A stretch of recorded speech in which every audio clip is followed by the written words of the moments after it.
नमस्कार, मैं हूं आपके साथ जया शर्मा और हमारी आज की खास पेशकश बुजुर्ग सबकी जिम्मेदारी में आप सभी का स्वागत है। भारतीय समाज में बुजुर्गों का हमेशा एक सम्मानीय स्थान रहा है। एक मार्गदर्शक और पारिवारिक मुखिया होने के नाते जो सम्मान कभी बुजुर्गों को मिलता था, अब उसमें धीरे धीरे कमी आ रही है। बुजुर्गों की अनदेखी उनके लिए मानसिक अवसाद या डिप्रेशन की वजह भी बनती जा रही है। जाहिर है कि अब तक बुजुर्ग माँ बाप की जिम्मेदारी बेटा बेटी तक थी, लेकिन अब बुजुर्ग माता पिता की देखभाल की जिम्मेदारी सिर्फ बेटा या बेटी पर नहीं होगी, बल्कि बहू और दामाद समेत उन लोगों को भी ये जिम्मेदारी संभालनी होगी जो उनकी संपत्ति के हकदार हैं। इसको लेकर जल्द ही संशोधन बिल संसद में पेश किया जाएगा, लेकिन सवाल ये कि क्या संतान का दायरा बढ़ा देने से बुजुर्गों की हालत में सुधार होगा? क्या कानून का डर ही समाज की सोच को बदल सकता है? क्या सिर्फ गुजारे भत्ते से बुजुर्गों की परेशानियां कम हो जाएंगी? सवाल ये भी कि क्या बुजुर्ग माँ बाप को वो सम्मान मिल पाएगा जिसका वो हकदार है? कुछ ऐसे ही सवालों के जवाब आज हम तलाशेंगे और जुड़ेंगे कुछ खास मेहमानों के साथ।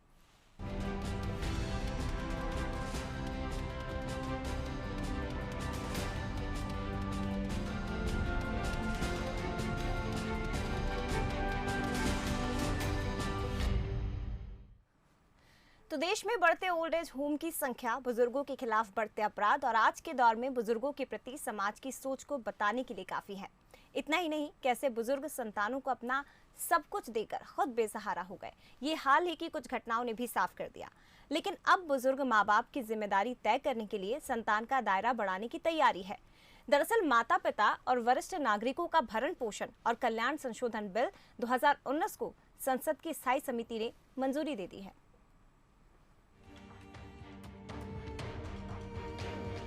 इंसानियत को शर्मसार कर देने वाली इन तस्वीरों को दुनिया ने देखा, लेकिन अब बुजुर्गों के प्रति हो रहे इस व्यवहार को बदलने की तैयारी शुरू हो चुकी है। बुजुर्गों की देखभाल के लिए उन लोगों की भी जवाबदेही होगी जो उनकी जायदाद में हक रखते हैं। संतान के अलावा बुजुर्गों के गुजारे भत्ते अब उन लोगों को भी देना होगा जो बुजुर्गों की संपत्ति तो ले लेते हैं, लेकिन बाद में उन्हें बेसहारा छोड़ देते हैं। दरअसल इससे जुड़े बिल को संसद की स्थायी समिति ने मंजूरी दे दी है। इसमें दामाद, बहू, दत्तक या सौतेली संतान समेत रिश्तेदारों को भी संतान की कैटेगरी में शामिल किया जाएगा। इतना ही नहीं, गुजारा भत्ते के लिए 10,000 रुपए महीने की सीमा खत्म की जा रही है। भत्ता अभिभावक की जरूरत और संतान की आय के हिसाब से तय होगा। वहीं बुजुर्गों ने इस पर खुशी जताई है। ये अच्छा कानून है, लेकिन जिसके बच्चे अभी पढ़ रहे हैं और खुद को लुक आफ्टर करने में सक्षम नहीं है, खुद ही स्ट्रगल कर रहे, ट्यूशन्स दे करके अपने आप को पढ़ाने के लिए, देखभाल करने के लिए, तो उन पे तो लागू नहीं हो सकता है। और अगर जो सक्षम हो के जो देखभाल कर सकते हैं उनको ज़रूर करना चाहिए, ओल्डर पीपल को। कानून जो आया अच्छा आया है, ये सबके लिए आया है, किसी एक के लिए नहीं आया है। इसमें किसी का भी कानून हमेशा भला ही करेगा, कभी किसी का उसने बुरा नहीं किया। जैसा भी है कानून सबके लिए है और अच्छा है। मेरे रिश्तेदारों ने, मेरा पति भी गुजर गया, मेरी लड़की भी गुजर गई और मेरे रिश्तेदारों ने सब मेरा सामान ले लिया और मुझे अकेला छोड़ दिया। भारतीय परंपरा में माँ बाप का स्थान भगवान से ऊपर है, लेकिन समय के साथ देश के लोग पश्चिमी संस्कृति में ढलते जा रहे हैं। न जाने कितने ही बुजुर्ग अपने घरों में तिरस्कृत और उपेक्षित जीवन जी रहे हैं या फिर वृद्धाश्रमों में अपनी जिंदगी बेबसी के साए में बिताने को मजबूर हैं। आंकड़े बताते हैं कि अभी 12 करोड़ सीनियर सिटीजन हैं। अगले 5 साल में 5 करोड़ और बढ़ जाएंगे। ऐसे में बुजुर्गों को मिलने वाला गुजारा भत्ता न सिर्फ उनकी जरूरत को पूरा करेगा, बल्कि गरिमापूर्ण जीवन भी बुजुर्ग जी सकेंगे। ये एक नया जो कानून सरकार ने बनाया है, मुझे लगता है ये और ज़्यादा प्रभावी होगा, क्योंकि इसमें उन रिश्तेदारों को भी सम्मिलित किया है जो कहीं ना कहीं पल्ला झाड़ लेते हैं। जब हम बेटी को एक तरीके से परवरिश बेटे की तरह देते हैं या दामाद को भी बेटे की तरह मानते हैं, तो क्यों ना वो दामाद, वो बेटी, वो नातेदार, रिश्तेदार, क्योंकि एक लंबा समय हमारी जो जीवन का होता है वो हम इसी व्यवस्था में जीवन यापन अपना करते हैं। लेकिन जब हम वृद्ध हो जाते हैं, आर्थिक विषमताएं हमारे आसपास मंडराने लगती हैं, शारीरिक विषमताएं हो जाती हैं, तो मुझे लगता है इस तरह की व्यवस्था अगर समाज में आएगी तो वृद्धाश्रमों का कॉन्सेप्ट भी कहीं ना कहीं कम होगा और कम होना भी चाहिए। देश में बुजुर्गों की सेवा और उनकी रक्षा के लिए कई कानून बनाए गए हैं। केंद्र सरकार ने वरिष्ठ नागरिकों के स्वास्थ्य और कल्याण के लिए 1999 में राष्ट्रीय नीति बनाई थी। इस नीति का मकसद व्यक्तियों को स्वयं पति या पत्नी के बुढ़ापे के लिए व्यवस्था करने के लिए प्रोत्साहित करना था।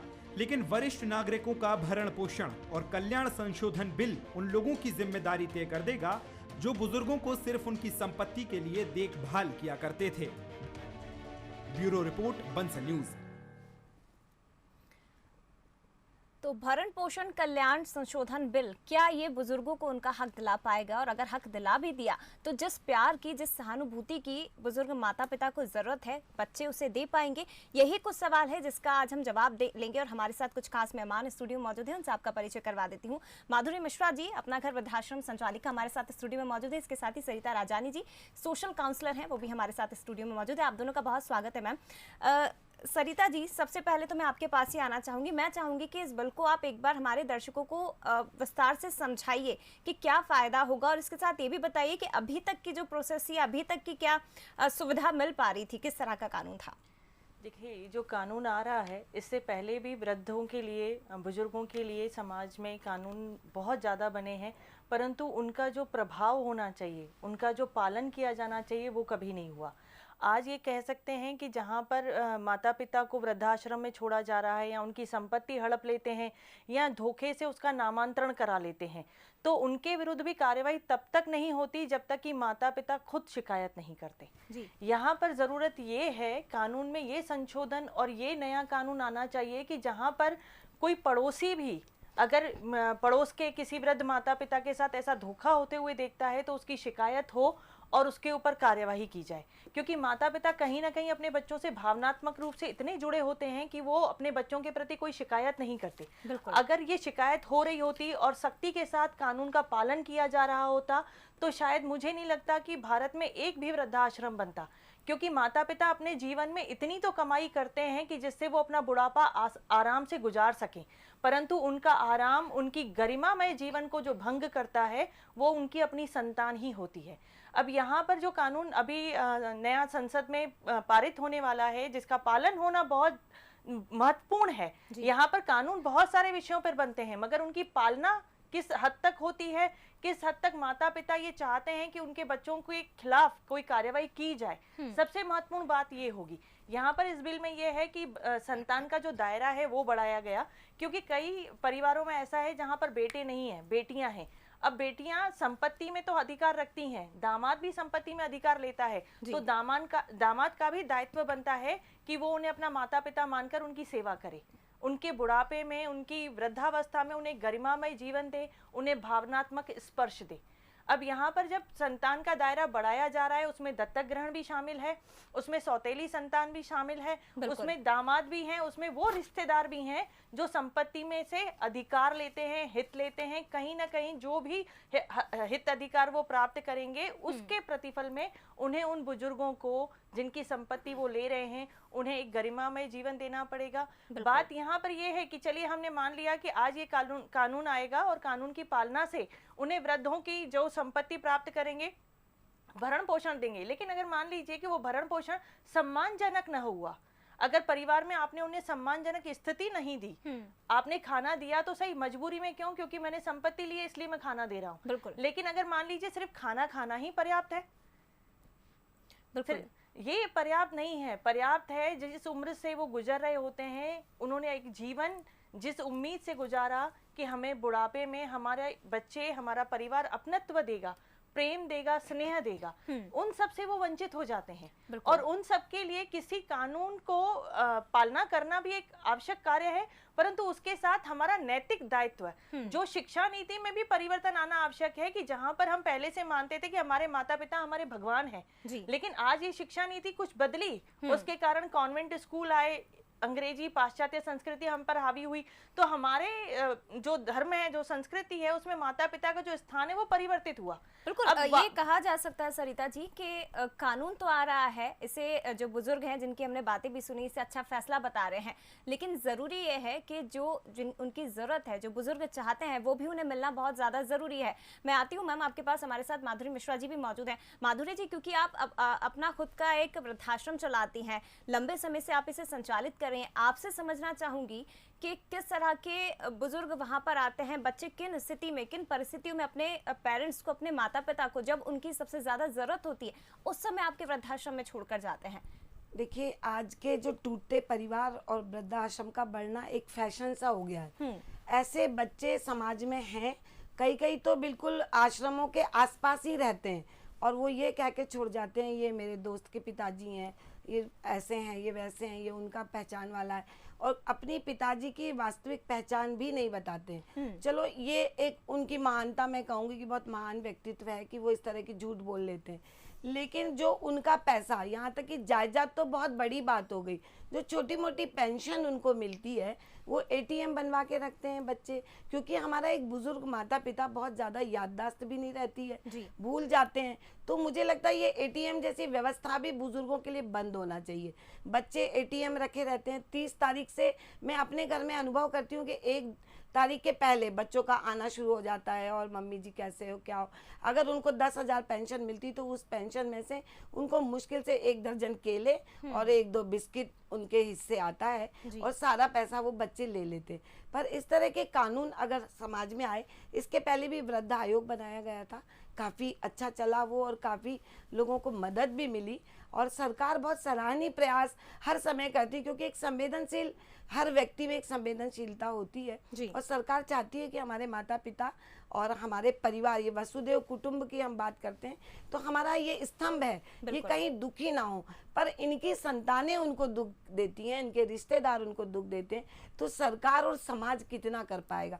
पैसा होते हुए भी आश्रमों में छोड़ देना, इनके पास कुछ नहीं है, ये गरीब हैं, ऐसा कहने में भी वो बच्चे शर्माते नहीं। और मैं सरिता जी की बात से बिल्कुल सहमत हूँ कि इस तरह का कानून अगर बनता है तो ये सारी चीज़ें बिल्कुल नंबर वाइज एक लिस्टिंग होना चाहिए कि बहू ने क्या लिया, दामाद ने क्या लिया। बहू पैसा तो लेती है। अभी मेरे घर में 15 दिन पुरानी एक घटना, एक दादाजी गुजर गए, 9 साल उनने अपने पिताजी को देखा भी नहीं, लेकिन समाज में एक अच्छा उजला चेहरा दिखाने के लिए उनकी 13वीं करने उनकी डेड बॉडी को घर ले गए। ये कहाँ का न्याय है? आपने पूरा पैसा ले लिया, उनका सब कुछ ले लिया। तो मुझे लगता है इस कानून के साथ साथ सख्तियां भी होना चाहिए, और बिल्कुल इसका दिशा निर्देश हमारे ऐसे वकीलों को भी पता होना चाहिए, हम लोगों को भी पता होना चाहिए, और हमारे बच्चों को। बहुत इंपॉर्टेंट आपने पॉइंट उठाया है कि कानून तो बन रहा है, लेकिन उसमें सख्ती भी होनी चाहिए। सरिता जी, मैं आपके पास आना चाहूंगी। मैम, ये समझना चाहेंगे कि कानून बन रहा है, आप भी गिना रही हैं कि इस कानून के फायदे होंगे, लेकिन आपको नहीं लगता कि केवल कानून के डर से बच्चे अपने माता पिता को रखेंगे? जिस अटैचमेंट की जरूरत है, जिस प्यार की जरूरत है, वो कैसे पैदा किया जाएगा? आप कानून बना रहे हैं, बच्चों को पेरेंट्स रखेंगे कि भाई हम पे कार्रवाई हो सकती है, लेकिन एक प्यार और एक अटैचमेंट भी तो होना चाहिए अपने पेरेंट्स के लिए, कैसे आएगा वो? देखिए, उसी के लिए मैंने अभी आपसे कहा कि कानून बनता है, कानून की पालना भी कुछ हद तक होती है, लेकिन वहाँ कानून की पालना होती है जहाँ पर माता पिता खुद शिकायत करते हैं। बिल्कुल। यहाँ पर ये स्थिति हो कि कोई पड़ोसी भी अगर हो, अगर कोई परिचित भी है, कोई दोस्त भी है, कोई मित्र भी है, अगर वो भी कोई इस तरह की घटना परिवार में जाकर देखता है या अपने मित्र की कोई ऐसी अवस्था देखता है, तो उसकी एप्लीकेशन पे भी कार्रवाई की जाए। और दूसरी बात है कि बच्चों के अंदर नैतिक दायित्व, हर व्यक्ति के मन में जो नैतिक दायित्व की एक जो भूमिका है वो उत्पन्न हो, वो होगी हमारी शिक्षा नीति से, वो होगी हमारे परिवार में मिलने वाले संस्कारों से। जिस तरीके से हम आज मान लीजिए कि 3 पीढ़ियां एक परिवार में रह रहे हैं, एक पीढ़ी अपने बड़े बुजुर्गों के साथ जिस तरह का व्यवहार करती है, उसी का अवलोकन और आचरण बच्चे भी करते हैं जी। तो आज हम जहां देखें कि कुछ परिवार ऐसे आज भी हैं जहां 3 से 4 पीढ़ियां एक साथ रह रही हैं, तो बच्चों को ऐसे संस्कार दिए जाएं। सिर्फ कॉन्वेंट की एजुकेशन देकर और फॉरेन पढ़ने के लिए भेजकर बड़ी बड़ी डिग्रियां लेना काफी नहीं है। बच्चों में हमारे नैतिक दायित्व के प्रति उनकी जागरूकता, उनको ये बताया जाना कि हमारी संस्कृति क्या है। अगर माता पिता को आप अपमान करते हैं, उनका दिल दुखाते हैं, तो भगवान नाराज होते हैं। ये सारी चीजें आज खत्म हो गई। यहाँ तो ये होता है कि बच्चा रोने लगता है तो माता पिता सॉरी बोलते हैं आज की डेट में। तो ये सारी जो परिवर्तन आया हमारे संस्कारों में, हमारी संस्कृति में जी। इस परिवर्तन को रोकना और फिर से वापस वही सारी संस्कृति, गायत्री मंत्र का जाप और पूजा पाठ एक साथ बैठकर करना, एक साथ घर में बना हुआ भोजन रसोई में बैठ के करना, वो सारी जो हमारी परंपराएं थी वो जहाँ लुप्त हो गई हैं, उन्हें वापस से जब जागरूक किया जाएगा, वापस से हम अपने व्यवहार में लेकर आएंगे, तब कहीं जाकर हम सोचेंगे कि बच्चों के मन में आने वाली जनरेशन और या जो आज युवा जनरेशन है उनके मन में अपने माता पिता के प्रति स्नेह और आदर उत्पन्न होगा। बिल्कुल, क्योंकि पीढ़ी दर कानून पीढ़ी से ये शक्ति आ चीज़, सकती हाँ। है लेकिन भावनाएं उत्पन्न नहीं हो सकती। बिल्कुल, पीढ़ी दर पीढ़ी जो चीज चल रही है सरिता जी, ये बहुत ज़्यादा ज़रूरी है कि पहले अपने पेरेंट्स ने अपने पेरेंट्स के साथ अगर गलत किया है तो बच्चे भी वही सीखेंगे, जो कि बहुत ज़्यादा ज़रूरी है अपने बच्चों को समझाना। माधुरी जी, जिस कानून की बात कर रहे हैं हम, यहाँ पर बताया जा रहा है कि सख्ती की जाएगी और कार्रवाई भी की जाएगी अगर बच्चों ने ध्यान नहीं दिया अपने पेरेंट्स पर। तो आपको नहीं लगता कि अगर हम विदेशों की तुलना करें हमारे देश से, तो ठीक है आप गुजारा भत्ता दे देंगे, आप पैसे उन्हें दे देंगे, उनका जीवन यापन सुधार करने के लिए, स्तर सुधारने के लिए आप तमाम तरह की कोशिशें करेंगे, लेकिन देखभाल कौन करेगा? जिस समय बहुत ज़्यादा ज़रूरत है वहाँ देखभाल कौन करेगा बच्चों की? देखिए, माता पिता को किसी पैसे से मोह नहीं होता, जिंदगी में पैसा सब कुछ नहीं है। एक बूढ़े माँ बाप को यही लगता है कि मेरी संतान अच्छी रहे, मेरे परिवार का पालन पोषण अच्छे से, और जो मेरे अपने बच्चे हैं, मेरे मूल से ज़्यादा मेरे बच्चे नाती पोते ब्याज के रूप में मुझे प्यारे होते हैं, उनकी परवरिश अच्छे से हो, और बस वो एक छोटी सी जगह चाहते हैं कि जहाँ उन्हें रोटी कपड़ा और मकान मिले, एक प्रेम मिले, मौलिक अधिकार उनके जो हैं एक बुढ़ापे के वो उन्हें मिले, कि कोई आके यही पूछ ले दादी कैसी हो, अम्मा कैसी हो, बाबूजी कैसे हो, एक छोटा सा स्नेह उनको मिलता रहे। बस इससे ज़्यादा मुझे लगता है माँ बाप को, वो तो स्वेच्छा से सब कुछ देते ही हैं, और संतान का ही है, सनातन काल से ये व्यवस्था चली आ रही है कि माता पिता की संपत्ति का अधिकार उनके बच्चों को। ये कभी सुना कि कोई पड़ोसी को माता पिता ने खुश होकर अपनी प्रॉपर्टी दे दी? जब हर हाल में हमें मिलना है, हाँ। तो हम क्यों ना उसको खुशियों से गुजारें और अपने माता पिता के, उनके कर्तव्यों के, उनकी जो गुजरी हुई उनकी जो जिंदगी है, जो आपके लिए तप कर करके, भूखे रह रह के, एक एक गिलास पानी पी पी के जो उन्होंने धन अर्जन किया है। मैं ऐसे बहुत सारे माँ बाप को रोज सुनती हूँ कि बेटा मैं सब्जी का ठेला लगाती थी, 30 रुपए मिलते थे, उसमें से 25 कहीं जमा करती थी और 5 रुपए में घर चलाती थी। आटा नहीं होता था तो चावल खा के गुजर, क्योंकि मुझे अपने बच्चों को शिक्षा देना, और शिक्षा का स्तर तो हमेशा से ऊंचा रहा। पहले भी लोग विदेशों में पढ़ने जाते थे, लेकिन पहले पाश्चात्य सभ्यता हमारे सर पर चढ़ के नहीं बोलती थी। हाँ। और अगर हम बात करें कि पाश्चात्य सभ्यता में वृद्धाश्रम, वहाँ तो एक जिम्मेदारी है, उनका कल्चर है, तो उससे जोड़ना मुझे लगता है ठीक नहीं। हम वसुदेव कुटुंब की बात करते हैं, हम सारा परिवार हमारा है, हम सबके हैं, सब हमारे हैं। हम ये सोच के, इस धारणा से हमारे संस्कारों का उत्तरदायित्व है कि हम करें। तो इसी तरतंब में हमने भी, जैसे दीदी ने बोला, पुरानी चीजें हाँ। बच्चों तक पहुंचना है, तो हमने खेल खेल में संस्कार और खोले मन के द्वार, दादा दादी की चौपाल, उसमें आएंगे बाल गोपाल, ऐसे छोटे छोटे कॉन्सेप्ट लिए निश्चित ही परिवर्तन आया है। हाँ। वो माधुरी जी, आपको लगता है कि मोटिवेशन की जरूरत है? आप कानून लेकर आइए, लेकिन कम से कम बच्चों को भी मोटिवेट करिए। जैसे कि सरिता जी ने कहा कि बच्चों में नैतिक शिक्षा, नैतिक संस्कार डालने बहुत ज्यादा जरूरी है अपने पेरेंट्स के लिए। तो मोटिवेशन जरूरी है, कानून ठीक है, लेकिन हमें ये बताना जरूरी है कि हमारे पेरेंट्स हमारे लिए कितने इंपॉर्टेंट है, जिन्होंने अपना सब कुछ गवा के हमें आज इस पोजीशन पे खड़ा किया।